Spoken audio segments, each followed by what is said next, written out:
This is the UPSC syllabus screenshot that I'm showing here. So this is, let's say, preliminary examination is there. ठीक है? Preliminary examination का paper यहाँ पे structure दिया हुआ है. This is your paper part A.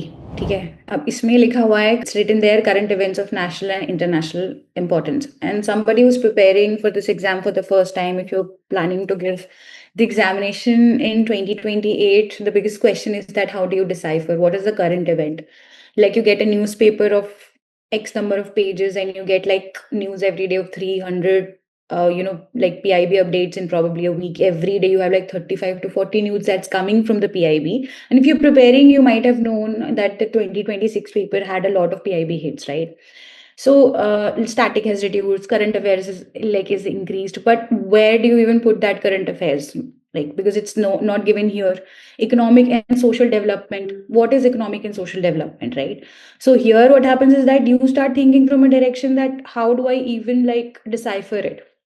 So this is clear that UPSC syllabus is like a 4 pages of vagueness. Salient aspects of art forms, literature, and architecture from ancient to modern times. This is the given in the syllabus, but what is the syllabus and what you actually see in the paper? And I'm talking about prelims and mains both, okay? Let's not talk about silos, let's not talk about like just prelims or just mains. Art forms and literature. But the question that you're going to get in the paper is like Sangam versus Sanskrit literature. Aspects of architecture is given there, but the question that you're going to get is like what is one particular kingdom's contribution to particular art? Okay, how Chola kingdom or Pallava kingdom is different when it comes to literature, or how they're different in culture. These are the kind of questions that you're actually getting. So you cannot study it from a particular book. Even if you pick up a particular book, let's say you open up Polity, Lakshmikant, which is a good book, right? Everybody's reading it, and you'll get a lot of suggestions that, okay, the first advice a beginner gets is that I have to read from the Lakshmikant.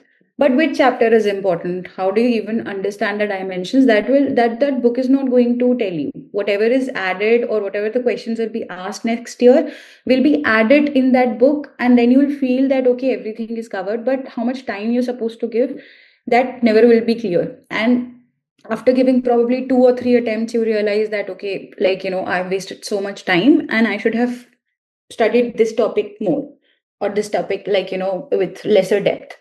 Current events, so it's just written current events, but what you're getting is the ministry, the year, the agency, that particular project, that particular index.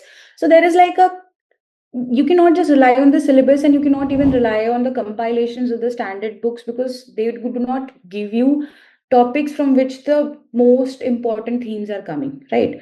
The biggest mistake probably you would be doing is that's what I'm saying, that you realize it after 2 or 3 attempts, or probably spending a year, that you actually overlook the key micro themes.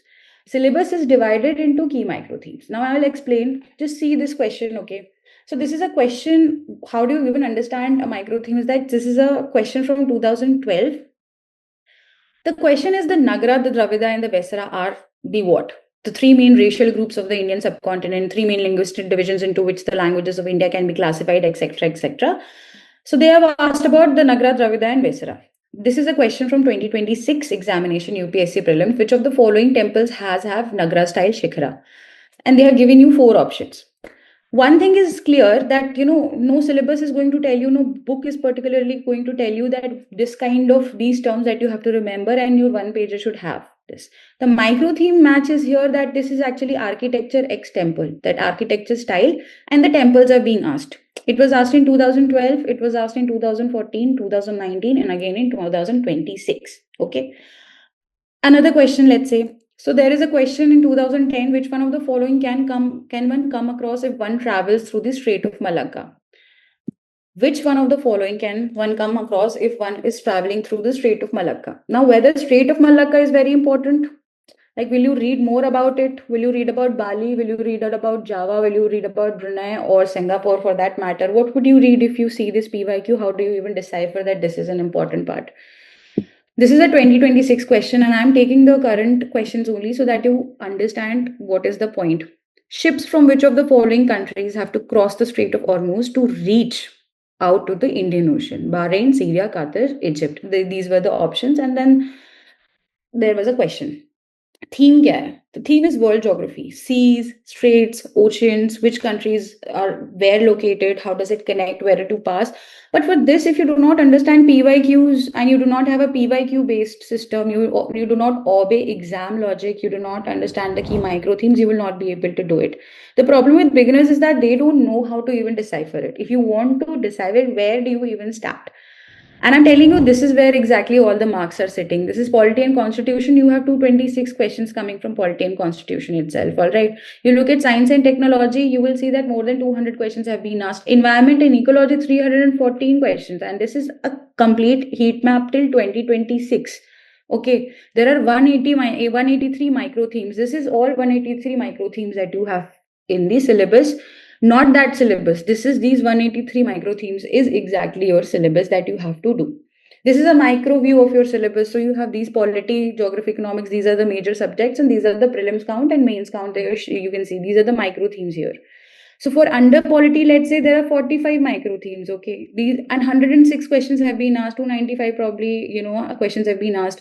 Current affairs from that polity subject. These are the number of current affairs that you're getting from this. So you even if you don't have this macro view also, which comes because of we provide those micro themes, you will not be able to understand. Let's say polity is 52 current affair account. You see this 52 questions from polity.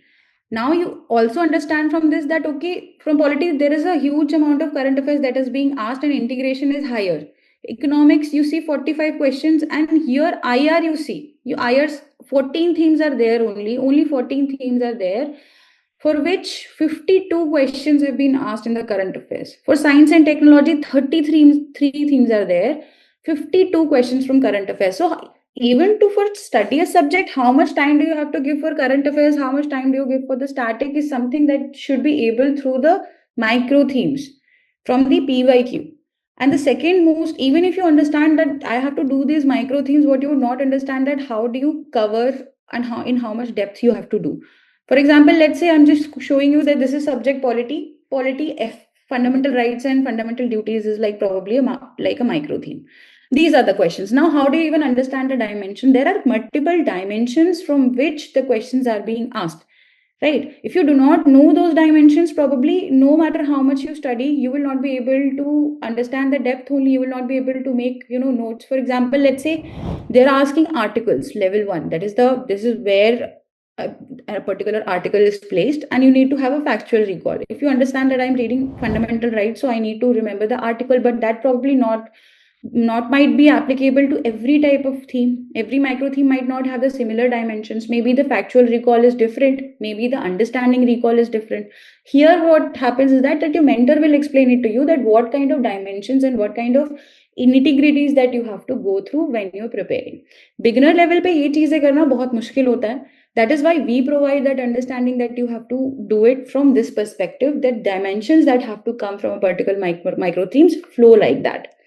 For the same thing, what we're going to do, like for example, classification of rights are there. All right, you have mapping, that is interconnection with the constitution. But how do you even understand when you see a question? For that, you need to understand the PYQ dimension analysis. And these are the, let's say, flash notes. Okay, so now because we understand the dimension, we provide flash notes for that. Okay, you should have like that is how you're going to make one pager notes. For CSE means, let's say, local self-government is a micro theme and these many questions have been asked. But if you do not understand that what kind of a depth that is needed to prepare this micro theme, you will only prepare notes and you will only be writing answers that is very surface level and generic points. Okay, and whether you're a beginner or not, you're going to compete with people. UPSC is an insider game. Everybody says that you'll be competing with the people who already probably have a rank or have written at least 2-3 mains. For you to be able to compete with them, you need to have that these much depth, at least like a real good X factor integration in your notes or understanding when you're writing for the first time. Okay, prelims could probably might create a level playing field because there is an unpredictability, as people say.